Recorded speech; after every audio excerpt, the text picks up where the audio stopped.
Hello বন্ধুরা, এভলিয়ন কেমন আছো তোমরা? তো আমি বানিয়েছি কালকে একটি মোবাইল স্ট্যান্ড খড়ি দিয়ে। তো দেখো, কালকে আমি এটুক বানিয়েছি আর আজকে এটা লাগালাম। ঠিক আছে, লাগানো ভিডিওটাও দিতে পারলাম না কারণ আমার হাতে মোবাইল ছিল না, আমার বাবা নিয়ে গিয়েছিলো। তো দেখো, এটা এরকম থাকবে। ঠিক আছে, এইখান থেকে একটি টিপ মেরে, মানে একটা সুতো বা টেপ দিয়ে এটা টান করে দিব। আর রাতে ঘুমায়নি ভাই, যেন হাই উঠছে একসা। ভাই এটা তো হালকা ও করে থাকলে মানে প্লে বাটন বানাবো আমি একটি সিলভার কালার, তার জন্য। নাহলে আমি কিছুই করতাম না। ঠিক আছে, তো এখানে প্লে বাটনটা বানাবো আমি, তার জন্য এটা হালকা ওপরে থাকতে হবে, নাহলে তো ওটাই ধরবে। ঠিক আছে, নিচে মানে কিছুই ধরবে না, শুধু ওই খুঁড়ি গেলাই ধরবে। এটা আমি ফুল খুঁড়ি দিয়ে বানানোর টাস্ক নিয়েছি। তো দেখো তোমরা খালি। আর ভাই এত সুন্দর যে লাগবে ভাই, তোমরা বলে বোঝাতে পারবো না আমি তোমাদের।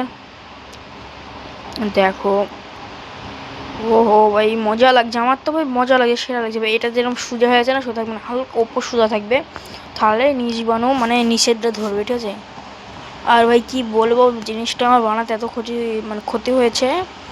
আমার একটা বন্ধুর হাত কেটে গিয়েছে। ঠিক আছে, মানে ওকে বলছিলাম খড়ি চাষতে যে মানে যেটা দিয়ে করে না, কি বলে ওটা, মানে যেটা দিয়ে কাটারি দিয়ে ভাই হাত পুরো নামিয়ে ফেলেছে। হালকা, বেশ কিছু হয়নি, দুটো সেলাই হয়েছে। আর দেখো এআই দিয়ে, ঠিক আছে, এটা দিয়ে দুটো সেলাই হয়েছে। আর ভাই আমি এখন কাটছি ওটা, ঠিক আছে, চিকন করছি, কারণ এই কোল দিয়ে ওটা যাবে না। হ্যাঁ, তো ভিডিওটা অনেক লং হয়ে যাচ্ছে, তার জন্য বাকিটা দেখো ভাই তোমরা অন্য এপিসোডে। তো থাকো বন্ধুরা, তো পার্ট 2-এ দেখবা তোমরা এবার কি হয়। পার্ট 2-এ এটা অনেক সুন্দর করে বানিয়ে ফেলবো আমরা। তো থাকো, টাটা।